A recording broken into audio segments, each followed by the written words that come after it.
great new things are happening in Crestview.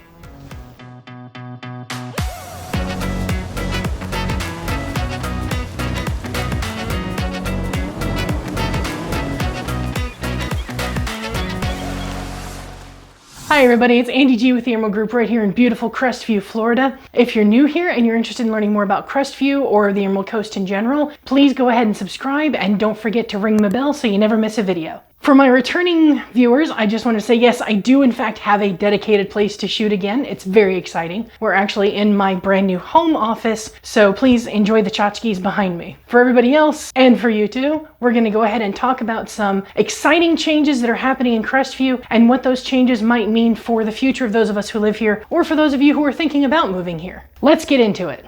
The first new thing is some traffic relief. This is going to happen in several ways. As of now, November 2021, the county is expanding Highway 85 from 4 lanes to 6 as you come into town. This is going to be huge. One of the biggest issues for us in Crestview is that there's a traffic jam that starts at 3 o'clock and doesn't really clear until 6. And that intersection where they're doing the expansion is Highway 85, Antioch, and Live Oak Church Road. That is just a choke point. So by adding another 2 lanes there, they are definitely going to relieve some of that burden. So that's fantastic news for us. Part 2 of our traffic relief is the expansion of PJ Adams Parkway. PJ leads out to Antioch Road, which leads out to Highway 90, which takes you to Highway 4, and then out to Baker Holt, points west. So doubling the size of that road is going to make it safer and easier to use it instead of having to drive up the middle of town, Highway 85, all the way to 90 and then going west. It's just going to relieve pressure in the middle of town where, again, traffic is just all jammed up. You're going down the center of town and either you're going shopping or you're trying to get home.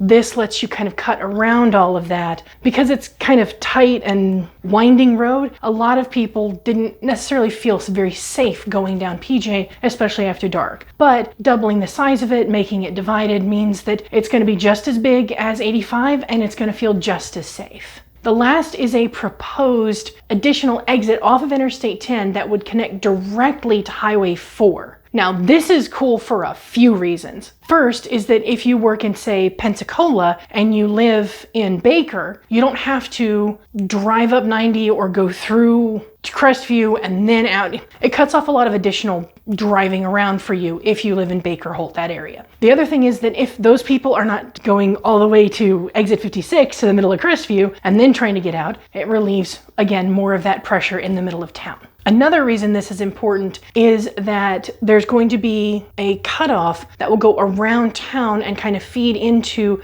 just north of I-10 where there's a lot of shopping. That we're going to talk about a little bit more later because it's connected to number 3. So let's move on to number 2. Our second big piece of news is that Dunkin' is going to be putting in a new commercial bakery and distribution center. It's going to be just outside of town, kind of northeast-ish, off of Airport Road. The proposed plant is 24,500 square feet on 4 acres. The project site is out at the Okaloosa Industrial Air Park, which big landmark for people in the area is going to be Bob Sykes Airport. So again, that's off of Airport Road. So it's north of Crestview, but it's still going to be easily accessible. So this facility is going to mean more jobs, which is always a good thing. But it also means that people who live in Crestview have the opportunity to work in Crestview. And it's north, since the south side of Crestview is right now a lot more valued by potential buyers because it puts you closer to Niceville and Fort Walton Beach where a lot of people work because of Eglin Air Force Base. This puts you north of town. You can buy where it's a little bit less expensive. And if you're planning to sell in the near future, you probably are going to have an easier time because of that new development. It also means there's a possibility of other development happening out in what is mostly just undeveloped land right now. So if you're concerned about how this might affect you and your plans to move it to Crestview or where you want to move, or do you want to stay in Crestview, maybe it's time to talk to an expert, get in on the ground floor. Just a thought. Moving on. Okay, number 3 is the biggie. It's Crestview Commons. Now, I've mentioned Crestview Commons before, but we haven't really talked about what it is. Crestview Commons, this is a retail shopping center that's going to be 73,000 square feet of retail space on 22 acres of land. They started construction back in July-ish, and they're scheduled to be done sometime in the spring of 2022. So just a few months out, they're hoping to have those buildings done and getting people in. The current plan, according to the Benchmark Group's website, is to have 3 out parcels, so 3 standalone buildings, and then a strip of 5 that are connected or semi-connected. They also have on one of the drawings a space that's just marked Retail H, so makes me think maybe they're planning a phase 2 if phase 1 goes well. We'll have to wait and see because we don't actually have that information. That's totally a guess on my part. Why is this such big news? Well, number one, variety. You know, Crestview does not have so many choices when it comes to places to shop or dine or anything like that. So it would be great if we had some new types of shops come in, some new retail, a couple of restaurants.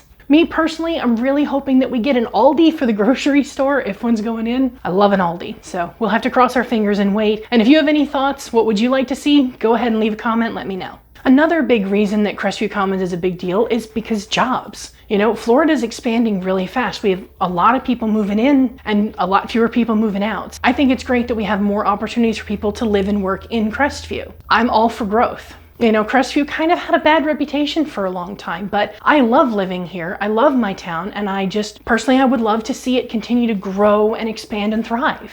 Last, which is related to my previous point, is supporting the local economy in sort of a broader way. Right now, we're still kind of just a pit stop to most people on their way south to Fort Walton Beach or Destin, places like that. But depending on the kind of stores that come in, maybe we have the opportunity to draw some of those tourists to stay here, to stay and eat and drink and shop, and that would be great for our economy. There's already a hotel basically across the street from where Crestview Commons is going in, and there's like 7 or 8 more on 85 just right there. So if we have things for those tourists to do in Crestview, they might stay in Crestview, and instead of going, you know, they go to the beach, but instead of staying down there and waiting for an hour at an overcrowded restaurant, they could come back up here and go to dinner at one of our restaurants. They could go to Hub City or Bamboo or one of the new restaurants that's supposed to be going in at Crestview Commons. No matter where they go, it's great for us. And of course, one of the potential downsides to this is increased traffic. So remember how I talked a little bit ago about that cutoff? Yeah, it's gonna feed in directly to Crestview Commons. Adding that additional exit with the direct cutoff means that they've already planned on how to reduce the traffic pressure before it happens. So good on the planners for that one. So what does this all mean for Crestview in general? I think it means we're going to continue to expand. We just have space here that they don't have in Fort Walton Beach or Destin. Those places are cram-jammed full of people and houses. We still have developable,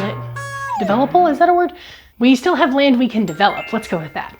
Up here in Crestview, and we have room to expand not just north but also east and west. That gives us the opportunity to continue to grow, to be a bigger community. Now that does come with some downsides. If you like the small town vibe, that's going to change. The busier we get, the less tiny town we're gonna feel and the more like Fort Walton Beach. Now I know a lot of us moved to Crestview because we don't want to live in Fort Walton Beach or Niceville or Destin, but have no fear. The good news is that Baker and Holt and Mossy Head still exist, and the communities north of Crestview still exist. The north side of Crestview still exists. And even with the plant going in, that's not going to be the same sort of draw that the middle of town is going to be. So if you're still looking for small town, you can still get small town right here in Crestview. You can get it in Baker, you can get it in Holt, you can get it in Mossy Head, you can go out as far as Defuniak. You have choices. I personally believe that this is a good thing. I think it's great that we're going to see more growth. I think it's wonderful that we have the opportunity to thrive.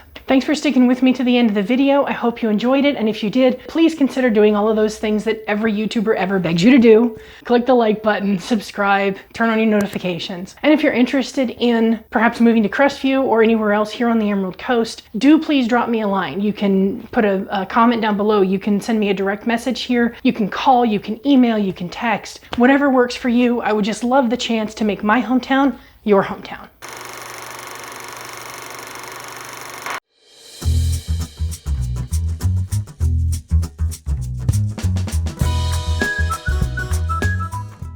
Okay, just for fun, a little bit of bonus content. So I have stuff up here, okay? Let's talk about my stuff. This is my little red panda with his little red, this is plastic because I can't keep plants alive. My husband got me this mug. It says I make things because I'm a crafter in my spare time. This is the book Atomic Habits. I love this book. It's good for anybody. It's not like a real estate book, but it's about tiny changes, remarkable results. Hashtag not sponsored. This is my Salty Scents candle. It is one of their 3-wick 3 scents. So this one's lavender. I know this one's Miss Destin. I think this is the eucalyptus maybe, or it's the Fort Walton Beach. I'm not sure. I'll find out when I get there. But also hashtag not sponsored, but if you do come here, you need to go to Salty Scents because they're great. This is a gift from my dad. This is a proof set from the year I was born. This is my Lucas the Spider. If you don't know who Lucas the Spider is, he's on YouTube and he's adorable.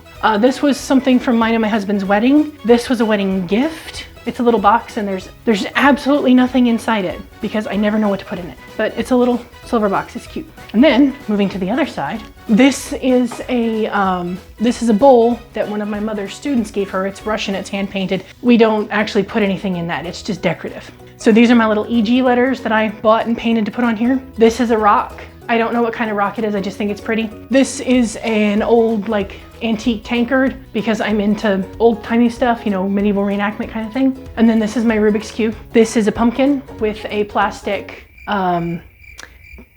pearl vine. So I don't know, it's supposed to be like a succulent, but it's plastic. I thought it was cute because it kind of looked like pumpkin vines. This is my owl, another plastic succulent. I don't know where this came from. I have no clue. It appeared in my house one day and I decided that I should keep it. And then these are just some little old empty candle tins that I thought were pretty. So yeah, those are my tchotchkes. Bonus content.